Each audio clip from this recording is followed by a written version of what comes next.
Maths class 11 chapter 1 हमारा है sets. Maths 11.1 मतलब क्लास 11 का पहला चैप्टर हमारा है सेट्स।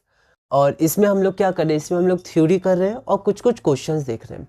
और मैं वो प्लेलिस्ट भी अपलोड कर रहा हूँ जिसमें हम लोग सेट्स के सिर्फ क्वेश्चंस कर रहे हैं, तो आप लोग प्लेलिस्ट से उसको भी देख सकते हैं थ्योरी के बाद। तो पिछली क्लास में क्लास नंबर 2 जब हम कर रहे थे तो हमने क्वेश्चन नंबर 22 तक पूरा किया था। इक्वालिटी ऑफ सेट्स के बारे में कुछ बेसिक इन्फॉर्मेशन देखी थी। अब हम लोग सब सेट को थोड़ा स्टडी करते हैं बेसिक में।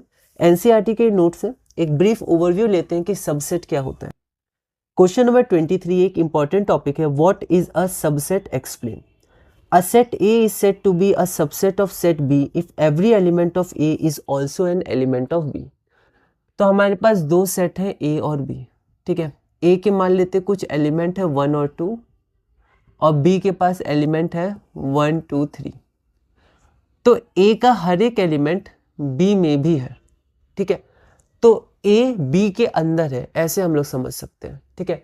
तो ए बी का सबसेट है। सब है मतलब सेट से छोटा, मतलब ये जो सेट है इससे छोटा। क्यों? क्योंकि हम कह सकते हैं कि इसलिए नहीं क्योंकि इसके पास 2 एलिमेंट है, इसके पास 3 एलिमेंट हो तो ये छोटा है, ठीक है। ऐसे तो है, लेकिन सब सेट में क्या हुआ इसका मतलब, सब सेट में इसका मतलब ये हो गया कि ये जो ए है वो ए इसके अंदर है, ठीक है। तो छोटा से बेहतर हम लोग समझ सकते हैं उसी के अंदर है, मतलब बी के अंदर ही सेट ए है, एक तरह से हम लोग मान सकते हैं, क्योंकि ए के दोनों एलिमेंट्स हमारे बी के अंदर भी हैं, ठीक है, दोनों एलिमेंट्स। तो हम लोग इसको लिखते हैं ए इज सबसेट ऑफ बी। आगे हम लोग वेन डायग्राम्स भी ब्रीफ में स्टडी करेंगे, हम लोग को थोड़ा पढ़ना है उसको। तो हम ऐसा कह सकते हैं कि अगर हमारे पास एक सेट बी है, इसमें उसके एलिमेंट्स होंगे, ठीक है, जितने भी होंगे, उसमें से कुछ एलिमेंट्स ए में भी हैं तो ये सेट ए हो गया, और ए के एलिमेंट्स बी में भी हैं तो ए बी का सबसेट हो गया, मतलब ए बी के अंदर है, मतलब अंदर मतलब उसके एलिमेंट्स बी में है, तो ये सबसेट होता है, ठीक है। रिप्रेजेंटेशन मैथ्स में सिंबल बहुत इंपॉर्टेंट है, सेट्स, रिलेशन, फंक्शन, इन सब में सिंबल बहुत इंपॉर्टेंट होते हैं, तो हमें ध्यान रखना है। अगला क्वेश्चन यही है, how is a subset represented, explain with the help of symbols and example. तो the definition of a subset, तो सबसेट को हम लोग कैसे लिख सकते हैं।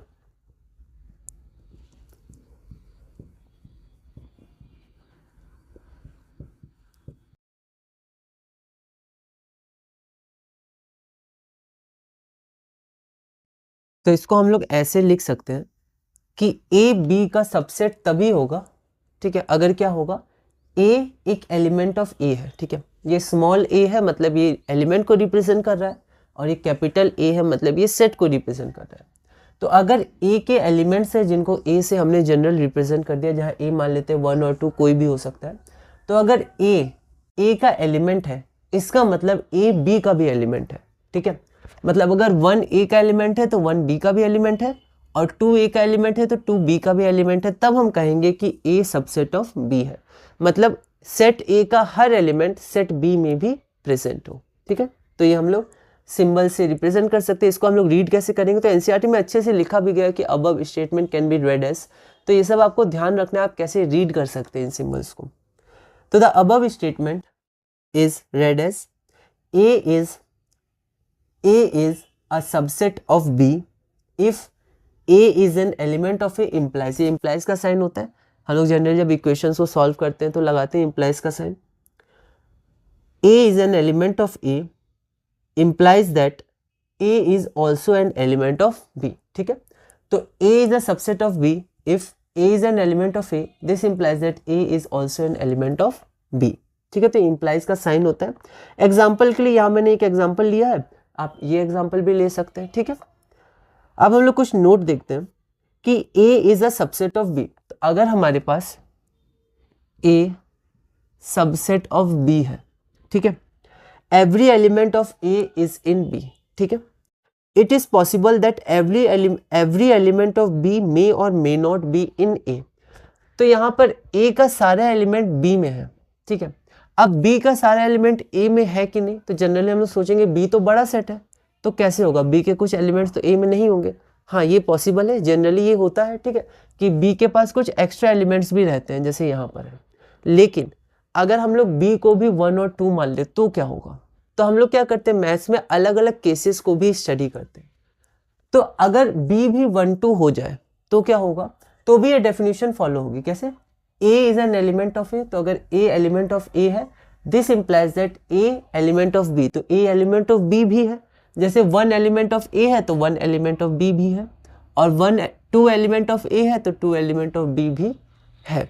ठीक है, तो ये भी पॉसिबल है कि B के पास एक्स्ट्रा एलिमेंट्स हो, और ये भी पॉसिबल है B के पास एग्जैक्टली सेम एलिमेंट्स हो। ठीक है, नंबर भी सेम और वो एलिमेंट भी सेम। तो तब क्या होगा, if it so happens that every element of B is also in A, जैसे 2 A में भी है और 1 A में भी है। ठीक है, तो हम लोग इसको ऐसे भी तो लिख सकते हैं, B इज एन सबसेट या B is a subset of A। ठीक है, तो क्या हो जाएगा, B is a subset of A if A element of B, this implies that A element of A, ऐसे ही हो जाएगा। ठीक है, तो B सबसेट ऑफ A तभी होगा जब आपका A एलिमेंट ऑफ B है, तो 1 और 2 एलिमेंट ऑफ B है, implies A element of A, तो 1 एलिमेंट ऑफ A है, B एलिमेंट ऑफ A। तो जब ऐसा हो जाता है कि A is a subset of B और B is a subset of A, तो इसका मतलब होता है A और B क्या है, इक्वल सेट्स है। ठीक है, तो यही समझाया जा रहा है इसमें कि A is a subset of B. This implies that every element of A is also in B. ठीक है, it is possible that every element of B may or may not be in A. हो भी सकता है, नहीं भी हो सकता है। If it so happens that every element of B is also in A, अगर every element of B A में भी हो गया, then we shall also have, तो हमारे पास क्या होगा, B subset of A भी होगा। Therefore A is subset of B and B is subset of A. This implies that, yeah, therefore A is equal to B. A and B are the same set. ठीक है, या equal set कह सकते हैं। तो we represent it. अब represent कैसे करते हैं, A is an element of, sorry, A is a subset of B and B is a subset of A if and only if A is equal to B. इसको हम लोग पढ़ते हैं if and only if या double F, I double F है ना। if, एक if ये होता है, एक I डबल F होता है। जैसे ऑफ एक OF होता है, एक O डबल F होता है, वैसे if और I डबल F if। ठीक है, तो if and only if, तो A इक्वल टू B तभी और तभी होगा जब आपका A सबसेट ऑफ B है और B भी सबसेट ऑफ A है। ठीक है, इसको हम लोग बोलते हैं टू वे इम्प्लीकेशन। ठीक है, तो अगर ये होगा तो ये होगा और ये होगा तो ये होगा, दोनों एक साथ होगा। ठीक, अब कुछ और हम लोग इंपॉर्टेंट पॉइंट्स देखते हैं। Every set A is a subset of itself. ठीक है, हर सेट खुद का सबसेट होता है क्योंकि वो इक्वल सेट्स होते हैं। ठीक है, तो A is a subset of A always. ठीक है, since the empty set has no element, empty set के पास कोई भी एलिमेंट नहीं होता है, we agree to say that phi is a subset of every set. तो ये भी आप ध्यान रखिएगा, जो फाई होता है उसके पास कोई एलिमेंट नहीं होता है, तो फाई कोई भी सेट का सबसेट माना जाता है। ठीक है, हम लोग मानते हैं कि फाई हर सेट का सबसेट है, तो phi is a subset of A, subset of B, subset of C, जैसे आप रिप्रेजेंट करना चाहिए। अगला क्वेश्चन है, how will you represent the following, A is not the subset of B। तो अगर A हमारा सबसेट ऑफ B नहीं है तो कैसे रिप्रेजेंट करेंगे, तो अगर A और B इक्वल थे तो हम लोग रिप्रेजेंट करते थे A equal to B, equal नहीं थे तो हम लोग ऐसे करते थे। ठीक है, वैसे अगर A सबसेट ऑफ B है तो हम लोग ऐसे रिप्रेजेंट करेंगे, और सबसेट अगर नहीं है तो हम लोग रिप्रेजेंट कैसे करेंगे, A is not the subset of B, तो हम लोग इसको ऐसे रिप्रेजेंट कर सकते हैं। उसके बाद हमारा अगला क्वेश्चन है, स्टेट ट्रू और फॉल्स। ये NCERT टेक्स्ट का ही क्वेश्चन है। The set Q of rational numbers is a subset of real number, subset R of the set Q of rational numbers is a subset of the set R of real numbers. तो हमारे पास rational number है, तो क्या rational number subset होता है real number का? बिल्कुल होता है। क्यों? क्योंकि जो रैशनल नंबर्स होता है वो कलेक्शन ऑफ रैशनल, जो हमारा रियल नंबर होता है वो कलेक्शन ऑफ रैशनल और इरेशनल होता है। तो हमारे रियल नंबर के अंदर ही हमारा रैशनल नंबर आता है और बाकी जो बचा वो क्या होता है, इरेशनल नंबर्स। ठीक है, इरेशनल होता है। तो जो रैशनल नंबर्स होता है उसके सारे एलिमेंट्स रियल नंबर के अंदर भी आते हैं, तो जो हमारा रैशनल नंबर का सेट होता है वो सबसेट होता है रियल नंबर का, तो ये ट्रू हो जाएगा। अगला क्वेश्चन हमारे पास है, तो एक बार हम लोग अगला क्वेश्चन और स्टडी कर लेते हैं। ठीक है, तो इसमें बहुत सारे क्वेश्चंस हम लोग नहीं करेंगे, इसमें हम लोग कुछ बेसिक क्वेश्चन, बेसिक अंडरस्टैंडिंग के संग आगे बढ़ेंगे। और जो हमारी दूसरी प्लेलिस्ट है 11.1 सेट्स और उसमें क्वेश्चंस लेकर, उसमें सिर्फ और सिर्फ हम लोग क्वेश्चंस कर रहे हैं, तो उसको आप देख सकते हैं। ठीक है, तो यहाँ पर हमारा जो अगला क्वेश्चन है, वो अगला क्वेश्चन क्या है, ये सब एनसीईआरटी टेक्स्ट के क्वेश्चन है, ठीक है, थ्योरी में ही समझाया गया है। तो हम लोग मान लेते हैं हमारे पास एक सेट ए है, और ए क्या है हमारे पास, तो ए हमारे पास है 1, 3 और 5, ठीक है। तो ये हमारे पास ए है। उसके बाद हमारे पास बी है, तो बी क्या है, B is a set of all x such that x is an odd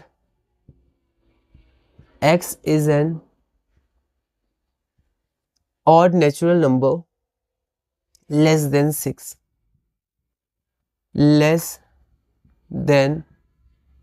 6, ठीक है।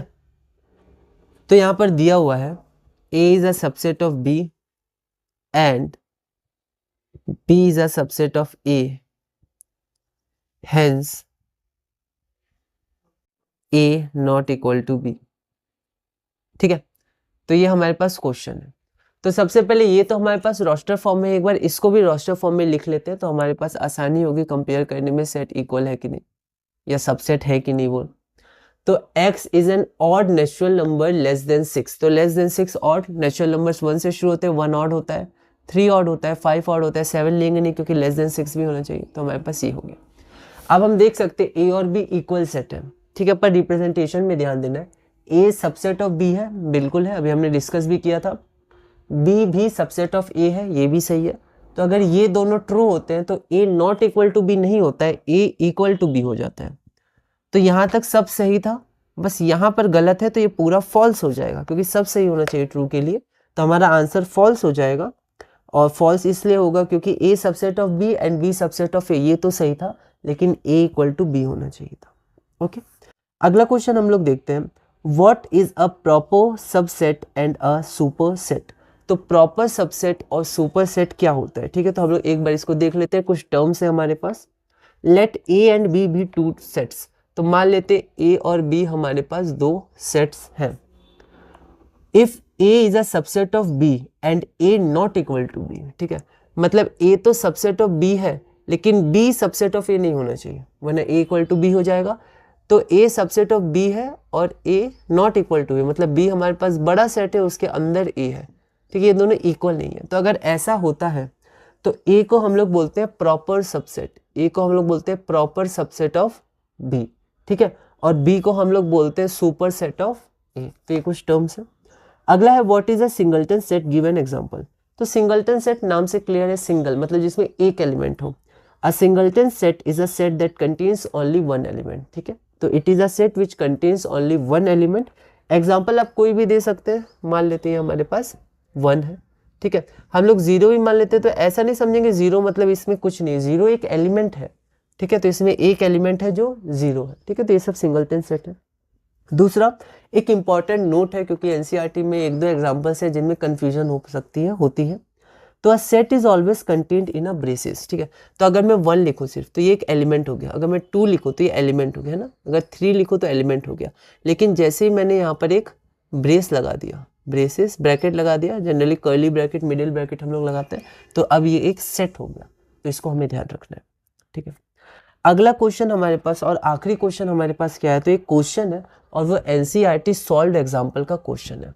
तो अभी बेसिक में हम लोग सिर्फ एनसीईआरटी या एनसीईआरटी एग्जाम्पलर, पर उसमें भी सबसे पहले एनसीईआरटी को मेन फोकस, क्योंकि वो हमारी कोर्स बुक है, तो वो मैं आपको करवा रहा हूँ थ्योरी, और जब हम लोग थ्योरी और क्वेश्चंस एक साथ देख रहे हैं, पर जब हम लोग वो प्लेलिस्ट में सिर्फ क्वेश्चंस देख रहे हैं तो उसमें हम लोग एनसीईआरटी एग्जाम्पलर कर रहे हैं, एनसीईआरटी कर रहे हैं, और हम लोग कुछ और रैंडम क्वेश्चंस भी उसमें करेंगे, पर इसमें जनरली मैं सिर्फ एनसीईआरटी के एग्जाम्पल्स आपको करवाऊंगा, ठीक है।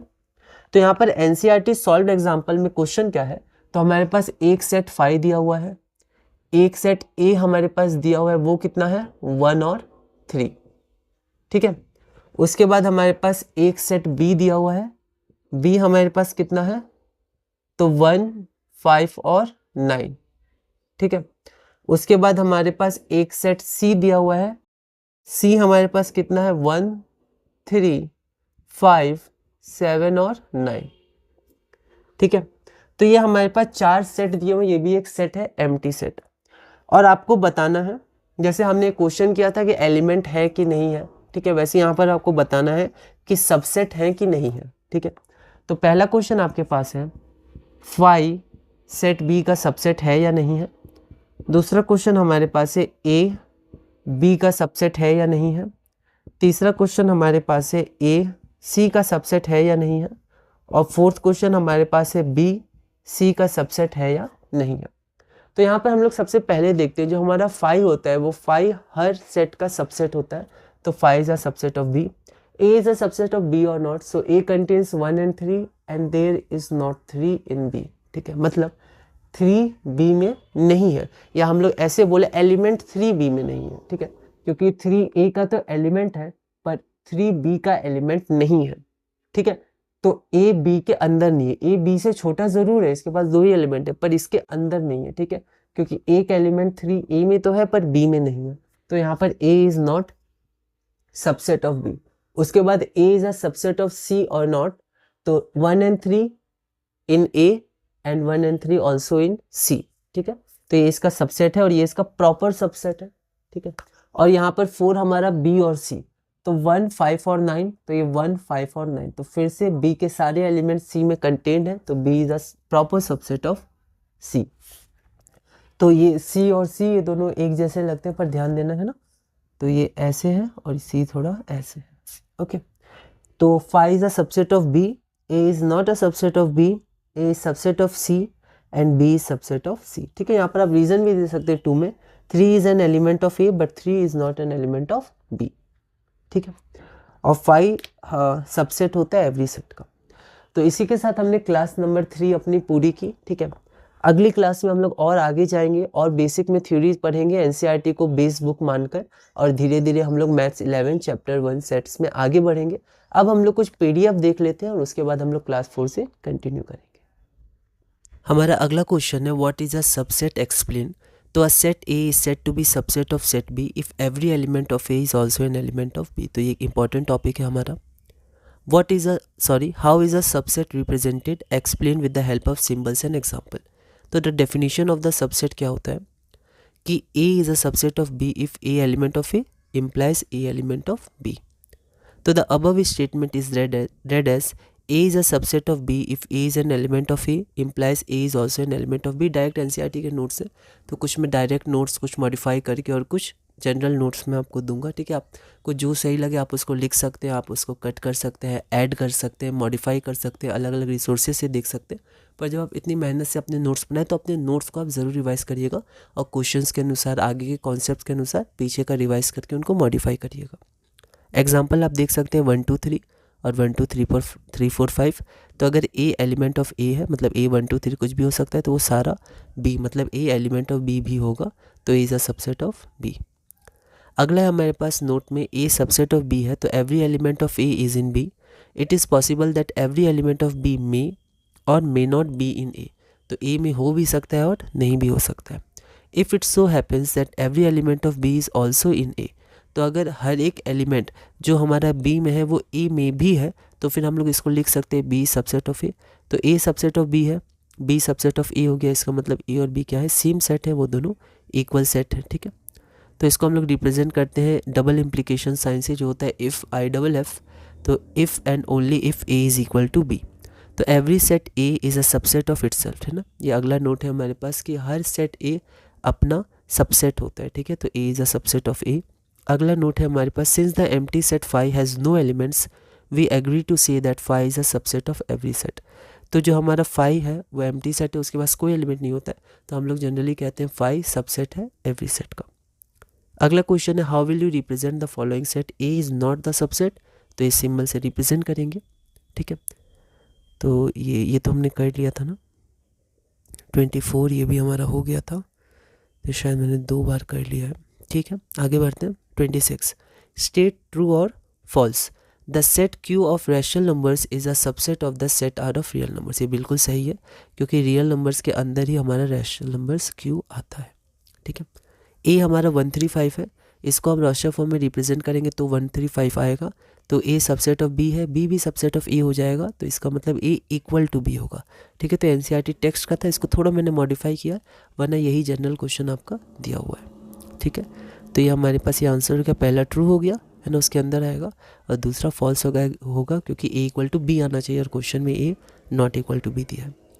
अगला क्वेश्चन है what is a proper subset and a super set. तो अगर ए और बी हमारे पास दो सेट हैं, ठीक है, और अगर ए सबसेट ऑफ बी है और ए नॉट इक्वल टू बी, मतलब बी सबसेट ऑफ ए नहीं होना चाहिए, ठीक है, बी बड़ा सेट है और इसके अंदर ए है, ए हमारे पास, तो ए सबसेट ऑफ बी है और ए नॉट इक्वल टू बी है, तो ए को हम लोग बोलेंगे प्रॉपर सबसेट ऑफ बी और बी को हम लोग बोलेंगे सुपर सेट ऑफ ए। अगला क्वेश्चन है हमारे पास what is a singleton set, given example. तो सिंगलटन सेट जिसमें सिंगल एलिमेंट हो, a singleton set is a set that contains only one element. Example के लिए ये हमारा सिंगलटन सेट है। तो इंपॉर्टेंट नोट हमारे पास हो गया set is always contained in braces. आगे क्वेश्चंस में इसमें कन्फ्यूजन होती है ना, हो सकती है। तो अगर सिर्फ वन रहेगा तो वन एक एलिमेंट है, लेकिन इसमें अगर ब्रेसेस आ जाएगा तो वन हमारे पास सिंगलटन सेट है। फिर हमारे पास कुछ सेट्स गिवन है 5 ए बी और सी, ये हमारे पास कुछ गिवन सेट्स हैं। तो हमें ये सिंबल को इंसर्ट करना है। ये एनसीईआरटी सॉल्व एग्जांपल है, ठीक है, सॉल्व किया गया एनसीईआरटी में। तो हम देख सकते हैं 5 सबसेट ऑफ बी हो जाएगा ए और बी। तो ए में 1 3 है पर बी में 3 नहीं है, तो A is not a subset of B. A और सी को हम लोग देखेंगे तो ए में 1 3 है और बी में भी सी में भी 1 3 है, तो A is a subset of C. और बी और सी को देखेंगे तो बी में 1 5 9 है और 1 5 और 9 सी में भी है, तो B is a subset of C. ये प्रॉपर सबसेट हो गए, है ना। तो यहाँ पर हम लोग देख सकते हैं, तो 5 is a subset of every set. इसका रीज़न आप दे सकते हैं, ए में एलिमेंट 3 था पर बी में नहीं। तो इसी के साथ हमने ये वीडियो पूरी की। इसमें हमने क्वेश्चन नंबर 29 तक किया। हम लोग थ्योरी और कुछ क्वेश्चंस कर रहे हैं। अगली वीडियो में हम लोग क्वेश्चन नंबर 30 से कंटिन्यू करेंगे और अपने क्लास 11 मैथ्स में आगे बढ़ेंगे, चैप्टर 1 सेट्स में।